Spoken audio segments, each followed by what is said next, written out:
네, 오늘의 정치권 관심 뉴스들 진단해보는 나이트 포커스 김근식 전 국민의힘 비전전략실장 그리고 김준일 뉴스톱 수석 에디터 두 분 모셨습니다. 어서 오십시오. 안녕하세요. 예, 안녕하세요.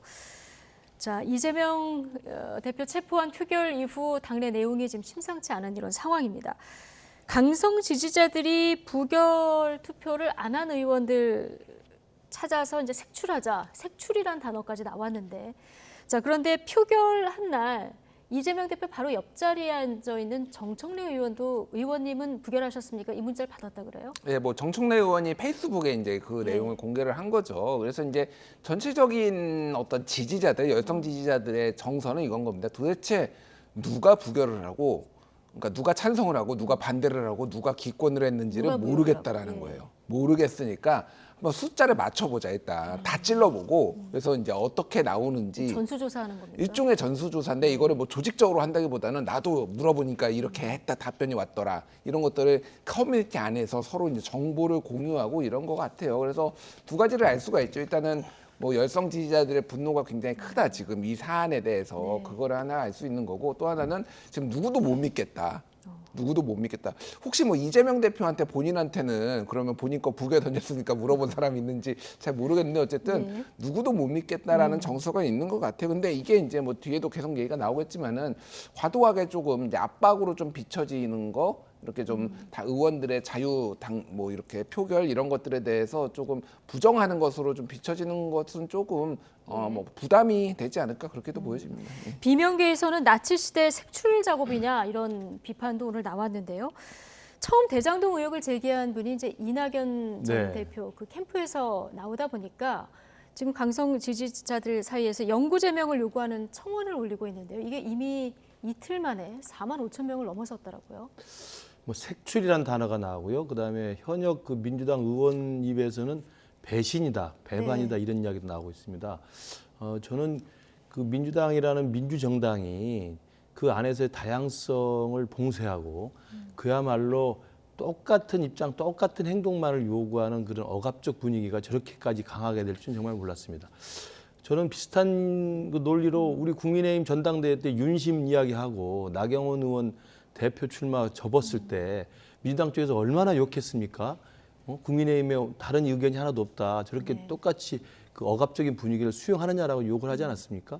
근데 본인들 지금 정작 그것보다 훨씬 더 더한 일사불란한 태도를 요구하고 있고 저는 거기서 또 이낙연 전 총리까지 영구 제명을 요청할 정도라고 한다면 다 아시다시피 이낙연 대표는 지금 서울에 있지도 않고요.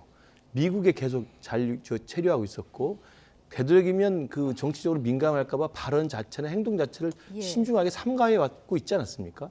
이제 그런 상황에 6월에 돌아올 예정이라고 하는데 이낙연 대표에게 이 모든 분란에 또 책임을 몰아서 아예 당에서 영구제명하자고 하는 것은 제가 볼 때 개딸들인지 뭐 양아들인지 그분들이 어떤 분들인지 모르겠습니다만은 저는 민주당이든 우리 국민의힘이든 정당 내에서 이른바 강성 지지층들 이제 우리 쪽에서 예전에 이제 태극기 우파라고 했던 분들이 있고 그다음에 민주당에는 사실은 이제 그 많은 분들이 이야기되고 있습니다. 최근에 개딸이라고 이야기되고 있으니까 그런 극단적인 팬덤층을 형성하고 있는 분들이 과도하게 그들의 숫자보다 훨씬 더 많은 목소리를 내고 영향력을 행사하는 것 같아요. 저는 그런 부분에 대해서 정말 정당 민주주의 그리고 한국 정치의 발전을 위해서는 굉장히 해악적인 요소라고 생각합니다. 문재인 전 대통령 공격 움직임도 좀 있고요. 체포동의안 찬성 명단을 공개하자 이런 청원도 지금 계속 올라오고 있는 상황입니다. 이재명 대표가 좀 만류를 하고 있는데도 이제 계속되는 움직임 어떻게 봐야 될까요? 근데 뭐 만류를 하고 있는데 이 말은 이제 여성 지지자들이 들을지 그건 잘 모르겠고요. 그 만류가 정말로 만류할 생각이 있으면은 좀 더 적극적으로 좀 해야 되는데 일단은 제 느낌은 만류를 하되 이거는 일종의 나도 만류할 만큼 했다 정도로 이제 좀 알리바이를 만드는 게 아닌가 그런 생각이 들어요. 물론 이제 이거에 대한 평가는 여러 가지가 있을 수가 있습니다. 그러니까 이게 약간 세계관의 좀 차이 이런 것들이 있어요. 예를 들면 이런 겁니다. 그러니까 이 열성 지지자들이 이제 생각들은 이런 거예요.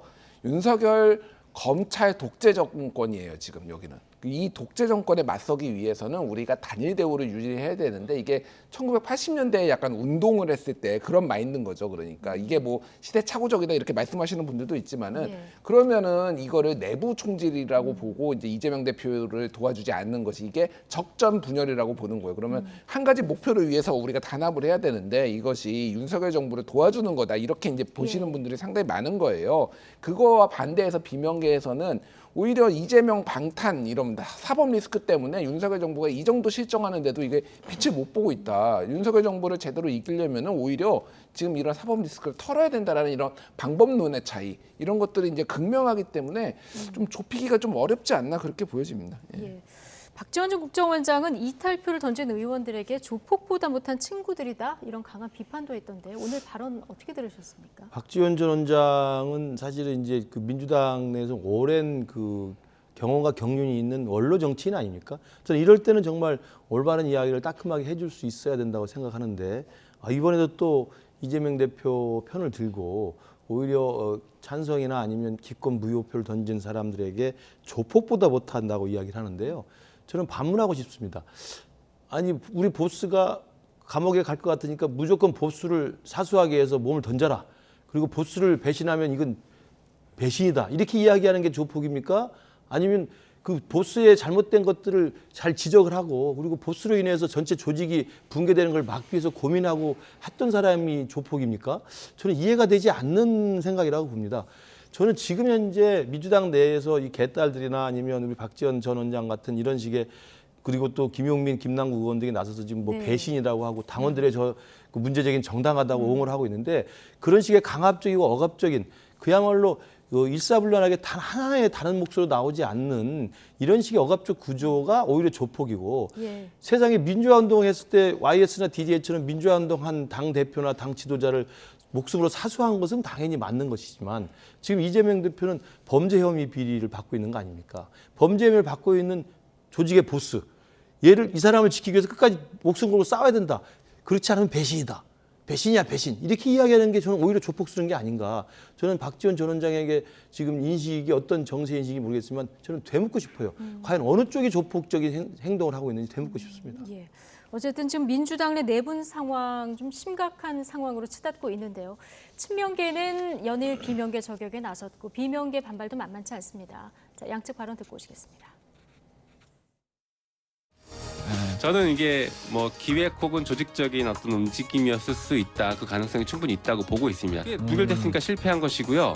만약에 진짜 이재명 대표를 흔들거나 이재명 대표 리더십을 가지고 문제를 삼아서 공천권을 확보하거나 당내 새로운 리더십을 세우려고 했다라고 하면 찬성을 했었어야지. 다음번에 다시 이런 시도를 할 때에는 차단될 가능성이 매우 높다. 그걸 어떻게 차단해요? 무혐의 투표는? 예를 들면은 저희가 투표하지 않는 보이콧하는 방식도 있죠.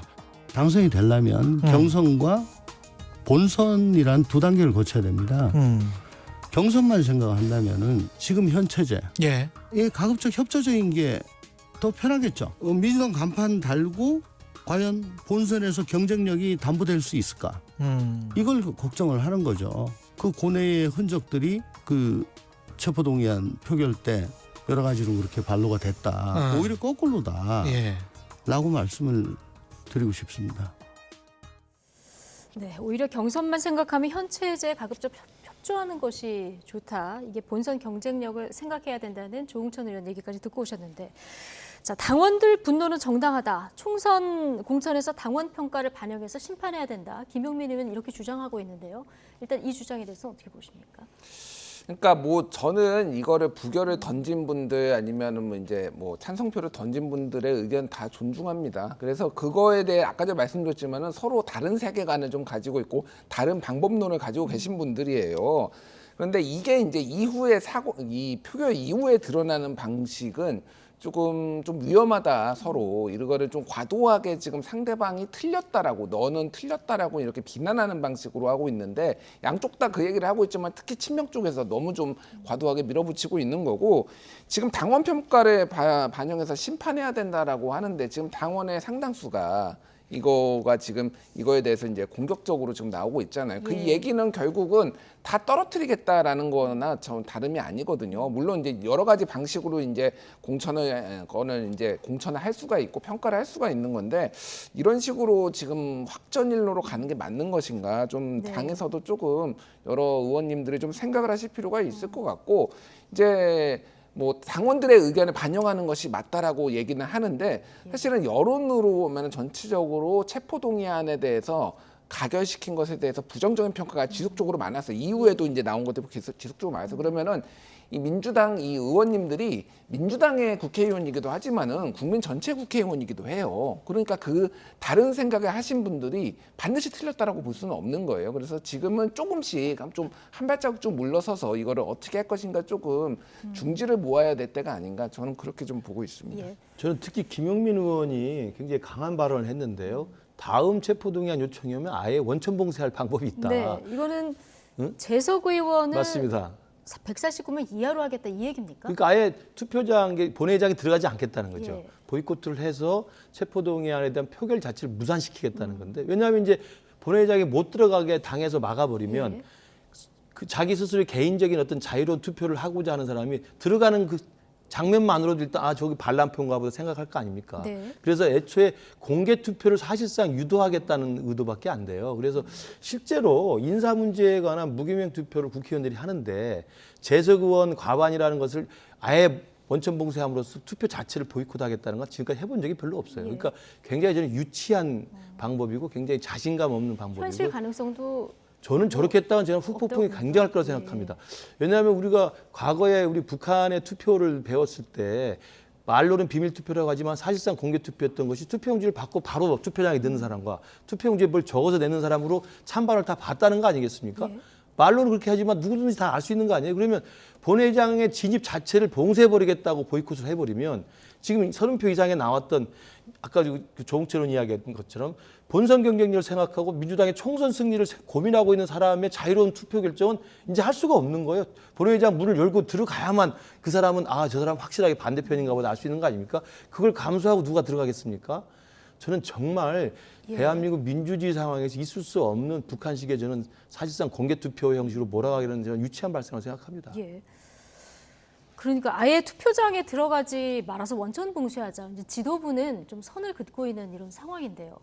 이게 사실 뭐 그렇다고 부결되는 것도 아니고 다음 본회의로 계속 넘어가는 상황이 되는 거 아니겠습니까? 그렇죠. 예, 국회법상으로는 24시간 내 보고 72시간 내 표결 그리고 표결을 못했을 때는 다음 첫 본회의에서 이걸 처리한다 이렇게 돼 있으니까 안 하면은 뭐 무한 루프죠 이거는. 네. 계속 그러면 또 올라오고 또 올라오고 그러면 그때마다 계속 퇴장을 할 것인가 민주당 의원들이 그게 가능할 것인가. 그러니까 현실적이지 않고요. 또 하나는 이제 어쨌든 만에 하나 이거를 이재명 대표에 대해서 이거를 부결시키자라는 건데 지금 대충 이제 무소속 포함해가지고 한 120에서 130명 정도는 표결에 참여할 거란 말이에요. 국민의힘을 포함해서. 그러면 30명만 들어가면은 그분들이 나는 소신 투표로 해서 이거를 표결에 그러니까 체포동의안에 대해서 반대하겠다라고 하더라도 정족수가 채워져 버리면은 그냥 통과되는 거예요. 그러니까 이재명 대표의 어떤 그 구속을 피하는 거를 제일 순위로 만약에 둔다라면은 이 전략은 너무 리스키한 거죠. 그러니까 위험한 오히려 전략. 더 위험하다. 예, 위험하고 뭐 김근식 교수님 말씀하셨다시피 그게 이제 또 이제 국민들의 눈에 어떻게 비춰질 것인가 고민을 하면 이거는 받아들여지지 않을 겁니다. 받아들여지지 않을 때는 저희 이거 제로라고 보고 있고요. 다만 이런 얘기까지 나올 정도로 이 지금 굉장히 격화돼 있다. 뭐 이렇게 봐야 될 것 같습니다. 네. 예, 민주당 상황은 이렇게 어수선한데요. 자, 그런데 임시국회 민주당이 주장한 대로 3일절인 어제부터 국회가 열리긴 했는데요. 자, 그런데 민주당 최대 의원 모임인 더 좋은 미래 소속 의원 20여 명 오늘 해외 워크숍을 떠났고요. 과방위 소속 민주당 의원들 이미 떠나신 분들도 있습니다. 그러다 보니까 좀 논란도 되고 있는데 어떻게 보십니까? 국민들이 정말 그 지금 납득하기 어려운 상황이 생긴 거죠. 지금 임시국회를 계속 하루도 쉬지 않고 연일 열린다는 것을 누가 봐도 지금 이재명 대표를 방탄하기 위한 방탄국회 회기라고 지금 이야기를 하고 있는데 특히나 주호영 원내대표가 이야기한 것처럼 재헌국회 이래로 3.1절 날에 국회를 연 적이 없어요. 그리고 국회법에도요 명시되어 있습니다. 매달 1일 열되 그날이 예. 공휴일인 경우에는 그 다음 날로 한다고 되어 있습니다. 그걸 끝까지 무릅쓰고 3월 1일까지도 하루도 못 참아서 하루도 불안해가지고 3.1절 날까지도 국회를 지금 열어놓은 상태입니다. 민주당이 힘으로 밀어붙여서요. 그래서 어제 3.1절 기념사하고 어제 3.1절에 국회에서 무슨 행사가 있고 무슨 일정이 있었습니까? 아무것도 없었습니다. 그리고 오늘 3월 2일 이제 정식으로 국회 회기가 시작된다고 봐야 되는데 오늘 뭐 2박 3일인가요? 더미래 소속 20여 분이 이제 베트남으로 갔다는 거예요. 기가 찰 노릇인 건 뭐냐면 차라리 아까 나왔던 뭐 정청래 의원 과방위원장 같은 경우는 오히려 저건 의원 외교 차원입니다. 예. 오히려 할 말이 있어요. 아, 그럼 국회 또 회기가 국민의힘은 안 갔더라고요. 그렇죠. 국회 회기가 열려 있는데 그러나 일정이 안 잡혔기 때문에 국회 과방위원으로서 의원 외교라고 하는 그리고 현지에 가서 과방위 위원장으로서 가서 좀 보고 좀 배울 게 있다고 한다면 저건 제가 볼 때는 국회 정식으로 신고를 하고 국회 경비 처리를 받아서 지원을 받아서 가는 걸 겁니다. 그러니까 저건 문제가 없어 보이고 덜 될 수 있는 예, 거죠. 물론 네. 가는 건 뭐 눈길을 끄는 것이지만 훨씬 덜 될 수 있는 건데 워크숍이라 갔던 분들은 그래요. 그래서 오늘 강훈석 의원인가요? 그 대표로 돼 있는 분 의원실에 내놓은 그 보도자를 보니까 각출해서 우리 개인 경비로 그게 예. 더 나쁜 겁니다. 차라리 의원 외교라고 하는 그리고 국회의원으로서 해외에 가고 교류하고 많은 것을 전문성을 경험해 오고 하는 것은 국민들이 해라고 하는 거예요. 그래서 거기 예산이 책정돼 있는 겁니다. 그게 아니고 우리 그냥 베트남에 우리 돈 걷어서 놀러 간 거 아니겠습니까? 워크숍을 왜 베트남 가서 합니까? 네. 그리고 왜 선거 전략과 당내 진로 문제를 왜 베트남 가서 합니까? 저건 제가 볼 때 입이 10개라도 할 말이 없는 겁니다. 예. 그리고 국회를 열어가지고 방탄국회라는 오명을 씌우고 있는데도 방탄국회 첫날부터 저렇게 가고 있으면 누가 민주당의 지금 저 본심을 의심하지 않을 수 있겠습니까? 예. 요거는 조금 이제 부연 설명해 주시겠습니까? 설명을 그러니까 예. 이거를 제가 뭐 옹호를 하거나 그러려는 게 아니라 이게 이제 맥락을 좀 알아야 필요가 예. 있는데 일반적으로 이제 정기국회는 아시다시피 9월 달부터 이제 뭐 연말까지 열리잖아요. 근데 임시국회가 열리는 게 일반적으로 짝수달이에요. 네. 그래서 2, 4, 6, 8 이런 식으로 이제 열리고 홀수달 같은 경우에는 그 아주 현안이 있지 않으면은 안 잡습니다. 그래서 1월 달에 굉장히 이제 많이들 이제 연말에 그 예산안 처리하고 1월 달에 다들 가는 이유가 그거거든요. 그래서 3월 달에 이때가 있었던 게 여기에 이제 임시국회가 잡히지 않을 거라 생각을 하고 특별한 사안이 없으면 미리 잡아놨던 거예요. 그런데 이제 임시국회가 열린 것이고 그래서 이제 이걸 어떻게 할 것인가 하다가 일단 뭐 예정대로 하자 뭐 이렇게 나온 겁니다. 그래서 이게 국민들 눈에 조금 부적절하게 비춰질 수도 있죠. 그 부분은 이제 국민 좀 의원들이 감안을 하셔야 되는데 이게 왜냐하면 지금 당 상황이 예. 거의 비명계, 친명계 앞서 우리가 계속 얘기했지만 굉장히 내용이 심한 상황이라서 그래서 더 지금 논란이 되는 거죠. 그렇죠. 그런데 어떻게 보면은 이게 이 민주당이라는 데가 생각보다 단일 대우가 아니라 정말로 자기 하고 싶은 대로 다 하는 당이다. 이거를 반대로 보여주는 걸 수도 있어요. 네. 어떻게 보면은 그립감, 대통령실이나 당대표의 그립감으로 따지면 국민의힘이 일사불란한 거죠. 예. 여기는 오히려 되게 이런 측면에서는 자유롭다. 그러니까 뭐 그렇게 볼 수도 있을 것 같습니다. 그래서 어쨌든 조금 전 안 갔으면 좀 낫지 않았을까 그 생각은 하는데 네. 이런 저간의 사정이 좀 있었다라는 것만 그냥 설명드립니다. 예. 그러나 이미 잡혀져 있었던 일정이니까 그건 좀 감안하고 봐야 된다. 이렇게까지 얘기해 주셨고요. 자, 이재명 대표 재판이 내일부터 또 시작이 네. 됩니다. 선거법 위반 혐의 피고인 신분으로 내일 법원에 출석을 하게 되는데 이제 검찰 수사도 대비해야 되고 재판도 받아야 되는 이런 상황이 됐어요. 이제 이 사법 리스크가 이제 재판정에 출두하는 것까지 이제 확산이 되는 거죠. 그 동안에는 검찰의 소환 조사를 받고 검찰의 구속영장 청구를 했고 그리고 이제 기소 여부가 좀 정해져 있는데 이미 선거법상의 이 허위사실 유포는 기소가 돼서 재판이 이제 시작이 되는 거기 때문에 이제는 피고인으로서 이제 2주에 한 번씩 재판장에 나가야 된다는 거 아니겠습니까? 물론 이재명 대표는 지난번 간담회 때 뭐 자신 있게 이야기했습니다만 과거 경기도지사 시절 이와 비슷한 유사한 이 허위사실 유포 혐의로 대법원까지 가서 우여곡절 끝에 정말 무죄로 풀려났습니다만은 지금 생각해서 보면 이것이 이 법정에 출두하는 것이 이 사건만으로 끝나는 게 아니고 앞으로도 계속 더 센 사건이 이제 기소가 되고 재판정에서 재판 출두를 하게 되는 모습을 연출할 수밖에 없을 겁니다. 당장 지금 체포영장 청구됐지만 불결로 끝나버린 이 백현동과 대장동 비리도 기소가 되는 것은 뭐 정해져 있는 수순인 것 같고요. 그다음에 추가로 수사하고 있는 분들이 한 3개 정도 더 있지 않습니까? 이 부분도 만약에 소환 조사하고 불구속 기소를 하든 기소를 하면 적어도 재판을 2주일에 한 번씩 가더라도 거의 매주 한 번 이상을 가야 되는 일정이 나옵니다. 저는 이런 부분들을 과연 현직 야당 대표가 무슨 논리로 무슨 변명으로 국민들 설득하고 당내 의원들 설득하면서 자기는 억울하다고 생각하면서 당대표직을 유지하고 있을지 또 유지할 수 있을지 저는 이번에 30표 넘는 이탈표가 생긴 것도 바로 그런 고민에서 출발했다고 생각합니다. 공천이 중요한 게 아니고 당선이 중요한 것이기 때문에 이재명 대표에게 아부하고 옆에 충성을 해서 공천받는 것이 당선과 아무 문제가 없는 거라고 한다면 뭐 공천을 열심히 하겠지만 오히려 공천받는 그 모습이 민주당이 폭망하는 길이라고 생각하면 그 공천받는 게 중요하겠습니까? 당선을 위해서 민주당이 혁신하는 길을 주장할 수밖에 없는 것이죠. 저는 그 목소리가 앞으로 커질 수밖에 없다 이렇게 생각합니다. 예. 당초 재판이 10시에 시작될 예정이었었는데요. 10시 40분에 시작이 되더라고요.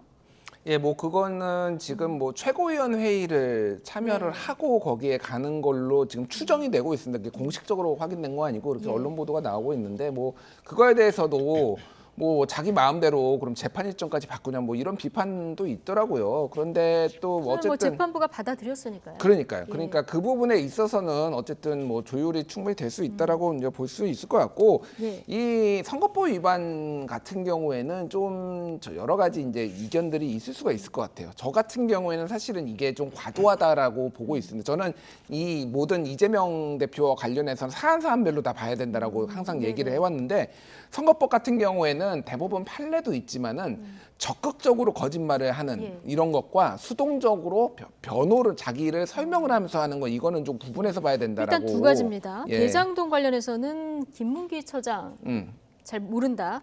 그다음에 백현동 용도 변경 관련해서는 국토부가 협박을 했다. 이 발언이 이제 허위 발언 혐의로 예. 재판을 받게 된 건데요. 그러니까 김문기 처장은 어떻게 모를 수가 있느냐. 2015년에 같이 골프도 호주 가서 골프도 치고 뭐 같이 결제하러 들어왔는데 저도 그런 의심을 가지고 있어요. 심지어. 예, 그리고 많은 분들이 가지고 있을 겁니다. 그런데 그렇다고 하더라도 이거를 정치적으로 이렇다면은 거짓말쟁이 나쁜 놈 그러면서 이거를 사람들이 판단하는 것과 이거를 기소를 해가지고 이것도 이제 대정부 국정감사에서 나와가지고 설명하는 과정에서 나온 거거든. 김문기 처장 기억 안 난다고.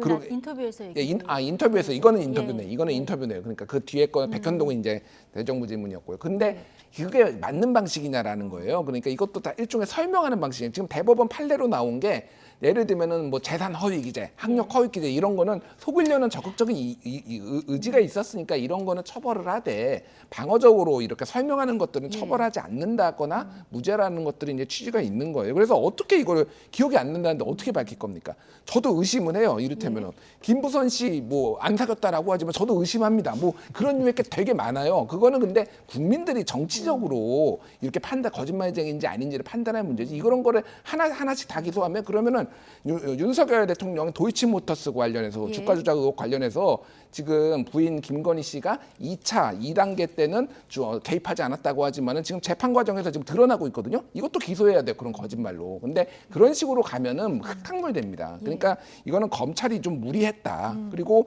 이거를 적극적으로 정말 거짓말인지를 밝혀낼 가능성이 있느냐라고 굉장히 저는 낮게 봅니다. 개인적으로. 예. 이게 정치적 비난과 별개로 재판에서 입증하기는 굉장히 어려운 사안으로 이제 보신 건데요. 자, 그런데 만에 하나 벌금 100만 원 이상을 받게 되면 이거는 이재명 대표 개인뿐 아니라 당까지 위험에 처하는 이런 상황이 될 수도 있는 거죠. 그렇죠. 지난번 경기도지사 시절에도 이게 대법원에서 뭐 무슨 연유인지 바뀌어가지고 겨우 정치적 생명을 유지했던 것이죠. 사실 2심에서는 당선 무효형에 해당하는 유죄 판결을 받았거든요. 그러면 사실은 뭐 당선 무효일 뿐만 아니라 그동안 선거비용 보존으로 받았던 금액을 다 토해내야 됩니다. 특히 이제 이게 대선 때 불거진 사건이기 때문에 지난 대선 때 이재명 후보가 민주당의 대선 후보였기 때문에 민주당이 그 정부로부터 돌려받은 선거비 보존이 400억이 넘습니다. 그걸 다 토해내야 되는 겁니다. 민주당으로서는 저는 치명적인 저는 상황이 될 거라고 보는데요.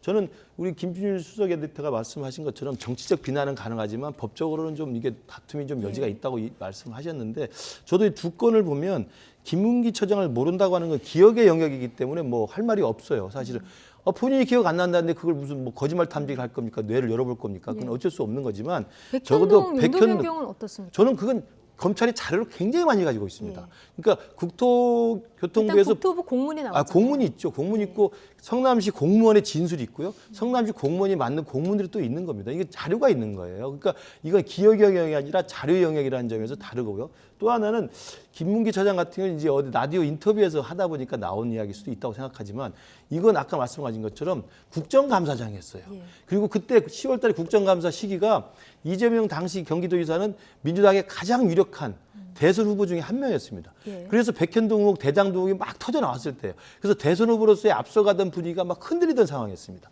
너무나도 명백하게 자기는 고의로 허위 사실을 말할 수밖에 없는 충분한 정황이 있는 거예요. 그리고 국정감사장에 여야 국회의원들이 다 몰려온 겁니다. 준비를 철저히 했어요. 그때 화면 보면 판넬까지 다 준비했습니다. 국토교통부에서 이렇게 보내왔다. 날 협박했다. 이렇게 의도적으로 거짓말한 겁니다. 제가 볼 때 김문기 처장을 모른다는 것은 기억 영역이니까 입증하기 어렵다 치더라도 적어도 백현동의 협박을 받았다, 국토교통부 협박을 받았다는 이야기는 제가 볼 때 예. 검찰이 굉장히 자신 있게 이건 허위 사실을 의도적으로 했다는 것으로 저는 입증 가능하다고 생각하기 때문에 저는 두고 볼 필요가 있다고 생각합니다. 그러나 또 다른 공문이 우리가 모르는 것들이 있을 수도 분명히 있을 있으니까요. 겁니다. 이거는 좀 근데 이재명 대표 측의 주장을 뭐 뒷받침하는 공문이 있을지 없을지 이것도 저희가 모르니까 아주 짧게 예. 말씀을 드리자면은 뭐 이게 김문기 거는 조금 저도 예. 터무니없다고 생각하고 이거는 다툼 여지는 있는데 이런 거예요. 협박을 받았다고 이것도 어떻게 보면 느낌의 영역이고 사실 공문으로 보면 공문은 항상 정중하죠. 근데 그 맥락들이 있고 당시 기사들에 보면은 예. 굉장히 압박이 심하다. 이런 기사들이 있어요. 그러니까 민주당 쪽이 그래서 그거를 제출했다라는 거예요. 그러니까 내가 위협적으로 느꼈다라는 것도 이것도 또 어떻게 보면 개인의 감정의 어떤 느낌의 영역일 수가 있어서 이것도 역시 조금 논란이 있을 수 있을 것 같습니다. 예. 자, 어쨌든 내일 첫 재판정 출석인데요. 지지자들이 지금 온라인에 소환령 내리고 집회를 예정하고 있다고 해서 내일 서울중앙지방법원 앞에는 경찰 10개 중대를 배치할 예정이다. 이런 소식까지 오늘 전해졌습니다. 내일 들어오는 속보 내일 또 정리해서 전해드리도록 하고요. 국민의힘 전당대회 이제 막바지 수순입니다. 오늘 마지막 합동연설회가 있었는데 자, 역시나 김기현 후보의 울산 땅에 대한 공세가 치열했어요. 내일 TV토론회 마지막 TV토론회도 또 마찬가지일 것 같은데. 그렇습니다. 이제 막바지고요. 4일, 5일부터 이제 모바일 투표가 진행이 되기 때문에 사실은 투표가 이제 거의 마지막이라고 봐야 되고 4일이면 내일 모레 아닙니까? 그렇죠. 그 내일 모레면 사실은 이제 뚜껑이 열려서 결론이 나게 되는 거라고 봐야 될 것 같습니다. 근데 이제 오늘 서울, 경기, 인천 합동 연설회 이제 마지막 연설회였고 이제 내일 마지막 남은 당대표 TV 토론이 있는데 오늘도 보여진 것처럼 김기현 후보 울산 KTX 역세권 투기 의혹에 대한 게 이제 계속적으로 나왔던 예. 거고요.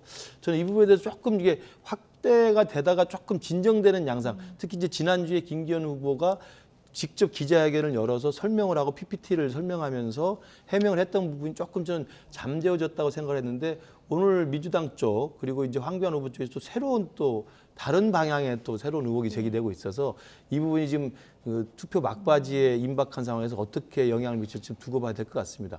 그러나 이제 오늘 합동 연설에서는 김기현 후보에 대한 땅 투기 의혹에 대한 논쟁뿐만 아니라 저는 이제 마지막 연설이기 때문에 예. 네 명의 각 후보가 자기만의 어떤 색깔, 자기만의 어떤 메시지를 집중적으로 발신을 하면서 천하람 후보는 천하람 후보대로, 그다음에 안철수 후보는 안철수 후보대로, 황교안 후보는 황교안 후보대로 자기만의 색깔을 드러나기 위해서 굉장히 천하람 후보도 있습니다. 예. 예, 천하람 후보 제가 말씀드렸죠. 천하람 네. 후보는 천하람 후보대로 또 안철수 후보는 안철수 후보대로 다 각각의 자기 목소리를 내고는데 아주 힘을 들였다. 굉장히 공력을 들였다 이렇게 오늘 보여집니다. 마지막 합동 연설회인 만큼 4명의 후보가 모두 공을 들였다. 그렇습니다. 자, 이렇게 보셨군요.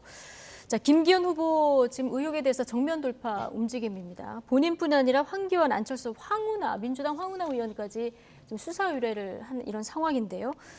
자, 황운하 의원은 김기현 후보 울산 땅 관련해서 민주당 내 이 진상조사 TF 단장을 맡고 있는데요. 자, 새로운 의혹을 또 제기했습니다. 발언 듣고 오시죠. 그래서 김기현 의원의 부동산 재산 형성 과정과 김기현 씨와는 뗄래야 뗄 수 없는 이런 특별한 관계에 있어 보입니다. 울산 지역에서는 이름이 꽤 알려진 그런 건설업자라고 합니다. 그분과 우리 김기현 의원이 뭐 소송도 서로 의뢰인데 변호사의 관계로 이렇게 관계가 얽혀 있고 삼산동 땅, 그다음에 문제의 지금 울산역 그 KTX 그 구수리 땅, 그다음에 상북의 도시개발 사업 이런데 다 이렇게 김기현 의원과 이렇게 엮여 있는 것이죠. 지금 김 후보와 김모 씨라는 사람의 유착 관계에 대해서 좀 의혹을 제기를 한 건데요. 황교안 후보도 비슷한 얘기를 좀 한 것 같아요. 구체적으로 어떤 얘기입니까? 그래서 좀 설명을 좀 제가 네. 드릴게요. 그러니까 뭐 일부 언론에서 이미 실명이 나왔고, 근데 뭐 여기 저는 이제 김모 씨라고 하겠습니다. 네. 이 땅을 처음에 이제 김기현 후보가 해명을 했을 때 이제 이제 35,000평 땅 거기를 구수리 땅을 매입을 한 것이 교회에서 알던 지인이 외환위기 때 굉장히 힘들어해서 내가 했다라는 건데 이미 앞서서 알려진 거는 11일 만에 등기가 2번 이전된 거잖아요. 박모 씨 땅을 김모 씨가 사고 예. 김모 씨 거를 11일 만에 등기한 지 다시 이제 김기현 의원한테. 그러니까 이건 취득세를 2번 내는 거니까 굉장히 이상한 거예요. 그러니까 그리고 외환위기 때 땅 어려운 사람이 어떻게 땅을 사가지고 그거를 11일 만에 넘기냐라는 거죠. 그러니까 이걸 해명이 안 맞는데 이 김 씨하고의 김기현 의원과의 관계가 이제 뉴스타파 보도로 드러났어요. 이 김 씨가 차명부동산을 가지고 있었습니다. 1988년에 울주군 상봉면 일대 1759제곱미터의 토지를 매수를 했는데 예. 이거를 박모 씨 이름으로 해놓은 거예요. 그런데 나중에 이 박모 씨가 야 이거 내 거야 라고 주장을 하니까 이 김 씨가 가가지고 김기현 의원을 이제 그때는 울산에서 법원을 하고 나온 지 얼마 안 된 최고의 정관이었죠. 그러니까 그 당시에 이제 판사고 얼마 안 된. 그래서 최고의 변호사를 섭외를 해가지고 이겨요. 그래서 이 땅을 찼습니다. 그런 다음에 이 땅이 그다음에 이 구수리 35,000평이 그 이후에 넘어간 거예요. 그러니까 96년에 승소를 하고요. 98년에 바로 이 땅이 넘어간 거예요. 이게 특수관계인이라는 거예요. 단순히 그게 아니라 차명부동산 의뢰인하고 변호사 관계였다라는 겁니다. 그러니까 이게 그 대가로 넘긴 거 아니냐. 그러니까 변호사비 대납까지는 아니고 변호사비로 이거 땅을 넘긴 거 아니냐. 이제 이거가 한 가지 있는 거고 이 김 씨의 의혹이 이제 아까 전에 얘기했던 상북 도시개발 사업 이게 왜 나오냐면은 김기현 의원이 이제 의원을 하다가 시장이 됐잖아요. 울산시장. 그때 박맹호 울산시장이 의원이 되고 이제 자리 맞바꾸기가 있었는데 그때 상북 도시개발 사업이 있었고 이 김 씨가 건설업자였거든요. 예. 여기에 조합장을 맡습니다. 근데 여기에 이 사람이 해피에 들어와 가지고 이거를 이득을 취하는데 김기현 시장이 승인을 해줬다라는 거예요. 이거를. 그럼 무슨 관계냐? 이게 이제 합리적인 의혹 제기인 거죠. 그래서 2018년에 울산 MBC가 이거를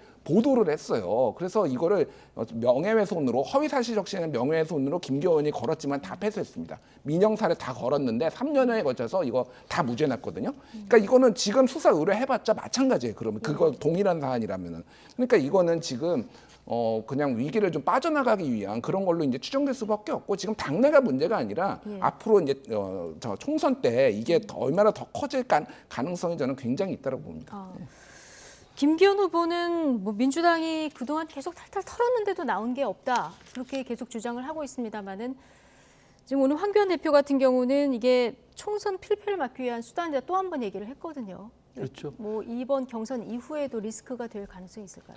지금 이게 당시에 이제 울산역 KTX 역세권에 이제 도로가 휘었다라고 하는 게 첫 번째 문제제기였습니다. 그 부분은 제가 볼 때 저도 좀 김기현 후보의 해명이 납득이 되는 정도였어요. 시세 차익이 일단 실현되지 않았고 시세 차익이 높지 않고요. 그냥 평균적인 부동산 상승률 정도로 돼 있기 때문에 저는 이게 크게 문제가 될지 않았다고 생각을 하고 있고 지금 우리 당원들도 그렇게 정리가 되는 분위기였기 때문에 지금 김기현 후보의 선두세가 지금 유지가 되고 있고 지금 표에 쏠림 현상이 사실 진행이 되고 있는 겁니다. 근데 이제 어제 오늘 이제 일부 언론 그다음에 황운하 민주당 의원 사실 두 분 진짜 악연 중에 악연이죠. 울산시장 선거 사건에도 공수가 교체되는데 이제 다시 지금 또 재판 중이죠? 바뀌어가지고 그럼요. 네. 재판 중이죠.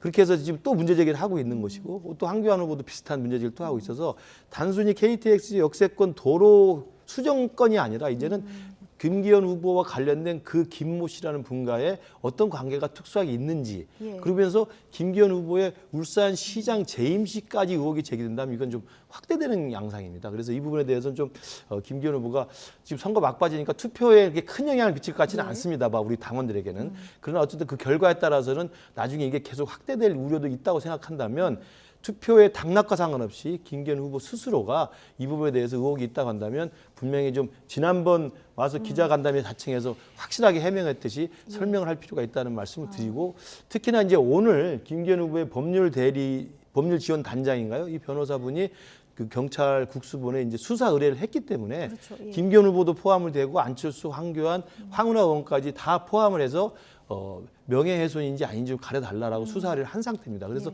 본인 얘기가 깨끗하다는 것을 굉장히 자신감 있게 보이고 있기 때문에 분명하게 좀 마무리를 잘 해줘야 된다는 생각을 하고 있습니다. 수사 의뢰는 자신감의 방증이니까. 그렇죠. 자기까지 포함을 해서 수사를 한 거기 때문에. 뭔가 좀 구체적인 설명만 있으면 되겠다. 그렇습니다. 예. 자, 이런 가운데 안철수 후보는 이제 마지막에 전략을 좀 수정한 걸까요? 어제부터 이번 전당대회 경선 과정이 불공정하다면서 문제 제기에 나섰는데요. 오늘 아침 라디오 인터뷰 발언 듣고 오시겠습니다. 어떤 사람이 쓰러졌는데 선수가 그게 과연 실력이 부족해서인지 아니면 너무나도 불리한 상황에서 싸우다가 쓰러진 건지 그거 당원들께서 정확하게 판단하시리라고 저는 그 신념이 있습니다. 유난연대라고 한 것은 그 당시의 역사적인 사실 아니겠습니까? 예, 그래서 그런 표현이나 그런 사진을 쓴 거지 전혀 제가 대통령과 동급이라고 생각을 하지 않았습니다. 어제 SNS에는 대통령실 그리고 비대위 선관위 모두 공정하지 않다고 느끼는 것은 나만의 피해의식인가 이런 글을 남겼었고요. 이 글에 대한 질문을 하니까 지금 답변을 한 거예요. 네. 안철수 후보의 지금 전략은 뭡니까? 그러니까 전에도 한번 예. 지난주에도 말씀드렸는데 안철수 의원이 지금 샌드위치다. 그리고 중간에서 공격적인 어떤 중도 이런 게 아니라 약간 수세적으로 양쪽에서 다 치이면서 이게 지지율이 떨어졌다라고 이제 설명을 드렸는데 지지율이 지금 계속 떨어지니까 이제 마지막으로 전략을 수정한 것 같은데, 그러니까 이게 여러모로 결과론적인 거죠. 결국은 결과론적인 거지만은 전략 자체가 처음부터 조금 잘못됐고 오락가락했다 이렇게 볼 수밖에 없을 것 같아요. 사실은 당대표 선거도 당대표 선거지만 대선을 위해서는 어느 정도 본인의 강력한 리더십, 카리스마를 보여줘야 되는 상황이었고 노선을 분명히 해서 사실 전임 대통령하고 어느 정도 각을 세우고 차별화를 해야지 또 갈 수가 있는 거잖아요. 근데 이것도 아니고 저것도 아니고 이런 식으로 하다가 조금 지금 천하람 후보한테 지금 턱밑까지 쫓긴 이런 상황이라서 개인적으로 좀 안타깝다, 아쉽다, 만시지탄이다 이런 생각을 하는데 어쨌든 지금 뭐 승부수를 띄웠으니 좀 선명하게 이게 또 나올지 아니면 또 내일 또 바뀔지 그것도 알 수 없어요. 그러니까 좀 전체적으로 좀 전략 자체가 좀 아쉽다 이렇게 말씀드리겠습니다. 예. 유난연대는 역사적 사실이기 때문에 쓴 표현이다. 그리고 내가 대통령과 동급이라고 생각하지는 않는다 이런 얘기도 했는데 오늘 대통령실에서는 전당대회에 자꾸 대통령 끌어들이지 말라 이렇게 여러 번 호소를 했다 이렇게 또 얘기를 했는데요. 그러니까 여전히 대통령실에서는 안철수 후보의 이제 대통령과의 그 관계 이걸 이야기하는 것에 대해서 좀 불쾌한 표정이 여전히 있는 것 같습니다. 예. 그리고 지금 거의 이제 선거 막바지, 투표 막바지이기 때문에 대통령실이 이러저러한 이유로 지금 전당대 투표에 개입되는 것 자체를 좀 불편해하는 건 좀 상이라고 생각을 하고요. 저는 안철수 대표는 우리 김준일 수석 에디터가 말씀하신 것처럼 초반에 나경원 후보가 불출마로 정리가 됐을 때 그 나경원 후보에게 쏠려있던 지지율이 상당수가 안철수 후보에게 가가지고 그때 한때는 막 1위권까지 올라가 그러지 않았습니까? 1월 말만 해도 그렇습니다. 그렇더라고요. 그때 안철수 후보에게 몰렸던 그 지지층이었던 기대에 부응해서 했었더라면 그 상승세가 유지됐을 가능성이 있었다고 봅니다. 물론 사후적인 결과 분석입니다만. 그런데 대통령실과의 좀 몇 가지 갈등, 특히 이제 유난연대에 대한 대통령실의 굉장히 직접적인 어떤 그 공개적인 경고 이런 것들을 보면서 그 사실상 좀 꼬리를 내린 듯한 모습을 보여줬거든요. 그래서 본인은 친윤이라고 이야기하는데 사실상 친윤이라고 보는 당원들은 거의 없는 실정이고 또 본인은 비윤이 아니라고 그러는데 비윤으로서 안철수 후보를 지지하려고 하는 당원들이 이제 마음이 떠나게 되는 거니까 양쪽으로부터 지지율이 빠지게 되는 것이죠. 그런 지금 그 양쪽에 끼어가지고 있는 딜레마적 상황에서 지지율이 이제 답보세를 면치 못하기 때문에 아마 투표 막바지 이르러서 저렇게 선명한 전략을 한번 쓰는 것 같은데요. 제가 볼 땐 좀 너무 늦은 감이 있지 않나. 왜냐하면 내일 금요일 지나면 토요일부터 투표입니다. 바로 투표죠. 그렇습니다. 그러니까 사실 이게 일주일 남은 게 아니고 하루 남은 겁니다. 그러면서 보면 전략의 수정은 고민 끝에 나온 것 같습니다만 저는 조금 시기적으로 좀 너무 늦지 않나라는 이런 객관적인 평가를 좀 해봅니다. 예. 자, 당대표 지지도 보실까요? 김기현 후보가 45.9, 안철수 후보가 23, 천하람 12.7, 황교안 10.6인데 자, 김기현 후보가 안철수 후보에 지금 2배 가까이 앞섰습니다. 그런데 또 50%는 안 되는 상황이라서 결선은 일단 갈까요? 저는 결선 안 갈 수도 안 갈 수도 예, 있다. 안 갈 수도 있고 예. 1차에 끝낼 가능성을 배제할 수 없을 것 같아요. 저는 반반으로 봅니다. 조금 약간 비겁해 보이지만은 반반으로 제가 보고 뭐 있어요. 책임을 묻지는 않습니다. 예, 그러니까 예. 이게 왜냐하면은 상당히 김기현 후보가 점점 대세론이 있고 이게 당원들이잖아요. 당원들은 저거에서 저는 김기현 후보한테 한 플러스 5%는 포인트는 줘야 된다고 생각을 해요. 그러면 진짜로 간당 이거 넘을 수도 있고 뭐 이 정도라고 저는 보고 있습니다. 그래서 저는 지금 사실상 끝났다고 봐요. 그러니까 1차를 안 하고 결선에 가더라도 김기현 후보가 당선되는 거는 거의 기정사실이다. 네. 뭐 엄청나게 무슨 뭐 정치적 변수가 일어나지 않는 이상. 그래서 저의 눈은 아까도 설명드렸지만은 당대표 이후의 행보, 특히 이거 부동산 의혹 이거 저는 심상치 않다고 보거든요. 이게 분명히 계속 문제가 될 가능성 소지가 있고 명쾌하게 해명이 안 되는 부분이 너무 많아요. 39살 때 그 땅을 은퇴 뭐 목장용으로 했다. 뭐 그 나중에는 교회 지인이라고 얘기를 했지만은 글쎄요. 이게 납득이 안 돼. 땅 투기의 어떤 이미지를 어떻게 네. 벗어날 것인가가 좀 큰 관건이 되지 않을까 그렇게 보여집니다. 뭐 당대표 얘기를 해봤고요. 최고위원 4자리인데 뭐 경쟁이 굉장히 치열한 상황이고요.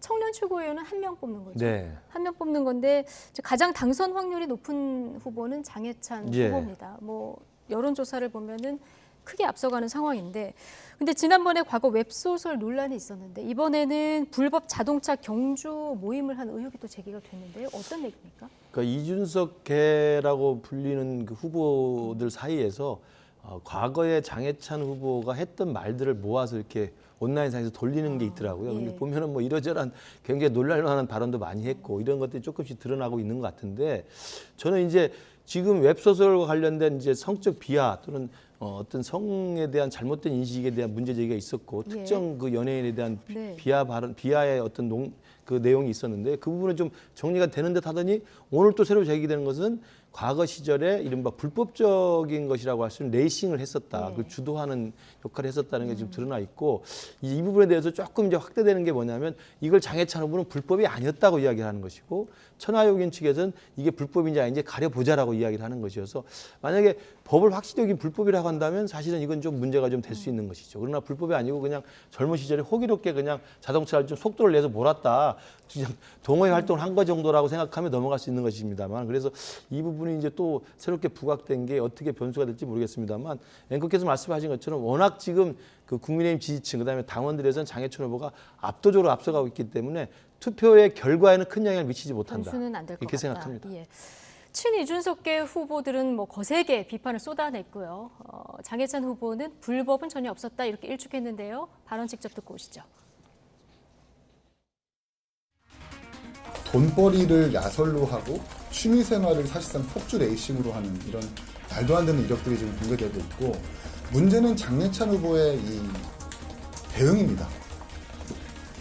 전 이재명과 기존에 비슷하다고 좀 말씀을 드리고 싶은데 계속해서 과오는 반성을 안 하고 인정도 안 하고 선거를 통해서 극복하면은 될 것이다. 이재명 키즈라고 저는 표현을 하고 싶고요. 친구들을 보호하기 위해서 정리한 거고 거기 나온 영상이나 사진 어디에도 제가 불법을 저질렀다는 증거가 나와 있지 않습니다. 어릴 때 제가 친구들이랑 스티커 붙이면서 자동차 타고 맛집 놀러 다니고 하는 게 뭐가 잘못이죠?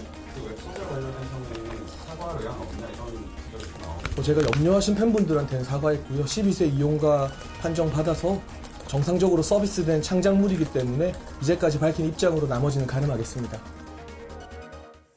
불법이냐 아니냐 이게 이제 핵심이 될 것 같은데요. 어떻게 보십니까, 김준일? 근데 증거는 없죠. 증거는 없는데 이거 이제 경향신문에서 처음 보도를 한 건데 그 이제 이 동호회에 이 장해찬으로 추정되는 그래 어서장이라고 해서 그러니까 작가장. 장작가 뭐 영어로 이제 이렇게 써놓은 겁니다. 그런데 뭐 2013년 11월에 북악 팔각정에서 삼청동길로 이어지는 환상의 와인딩 코스 왕복하고 팔각정에서 뭐 이런 거를 이제 장해찬으로 추정되는 사람이 썼다라는 거예요. 그러니까 북악 스카이웨이를 굉장히 고속으로 와인딩이라는 거는 이제 꼬불꼬불하잖아요. 이거를 고속으로 달렸다라는 겁니다. 그러니까 이게 뭐 알 수는 없지만은 추정이 되는 거죠. 그거에 이제 본인은 불법이 없었다고 얘기는 하는 건데 장해찬 후보도 마찬가지예요. 김기현 후보랑 똑같습니다. 당선 거의 저는 99%라고 봐요. 특별한 일이 벌어지지 않는 이상. 그런데 이제 총선에 출마에 굉장히 큰 뜻이 있거든요. 부산에서 출마하겠다. 고향에서 나왔을 때 이걸로 그칠 것인가. 이것만 해도 지금 만만치 않거든요, 솔직히. 웹소설도 이제 본인은 굉장히 자랑스럽게 엄마 카드, 아빠 카드 쓴 사람들 비난하면서 하는데 결국은 아이유하고 김혜수 팔아서 이제 돈 벌었다라는 게 지금 이렇게 밝혀진 거고 불법했다라는 거 이렇게 거의 추정되고 있는 건데 여기 이걸로 안 그칠 것 같습니다. 그래서 글쎄 좀 저는 해명 자체가 조금 약간 청년답지가 않아요. 예. 그 본인의 어떤 이런 실수에 대해서 딱 인정하기보다는 오히려 이거는 나중에 이런 식으로 해명을 하면 굉장히 정치인으로서 좀 많이 이미지에 타격을 먹고 해명이 좀 적절치 않다. 예, 해명이 적죠. 사실은 뭐 이 언더그라운드에서 오버그라운드로 올라오면서 여러 가지 논란이 있었던 정치인들이 많잖아요. 예전에 낙곰수의 김용민 씨도 그렇고 탁현민 뭐 이렇게 뭐 의전 비서관이라든지 뭐 여러 명 김남국 변호사도 예전에 이 작가 이동영 작가가 하는 뭐 이제 팟캐스트에서 뭐 수위 높은 농담을 했네. 근데 진솔하게 사과를 하면서 어떻게 보면 이게 됐는데 장해찬의 스타일은 지금 그게 아니거든요. 저는 그래서 굉장히 건방져 보이는 이게 오히려 발목을 잡을 수가 있어서 제가 다른 방송에서 계속 조언하는데 조금 진실하게 인정할 건 인정을 하고 좀 넘어갔으면 좋겠다. 이게 좀 오히려 더 발목 잡을 가능성이 있다 이렇게 말씀드리겠습니다. 내일 마지막 TV 토론회고요. 말씀하신 대로 토요일부터 당원 투표 시작이고 이제 8일 날 결과가 발표됩니다. 결선으로 안 가면 8일 날 끝나는 거고요. 그렇습니다. 예. 알겠습니다. 그런데 두 분 말씀 들으니까 전당대회 이후에도 또 시끌시끌할 것 같기도 하고요. 네, 나이트 포커스 오늘 여기까지 하겠습니다. 김근식 전 국민의힘 비전전략실장, 김준일 뉴스톱 수석 에디터 두 분과 함께했습니다. 고맙습니다.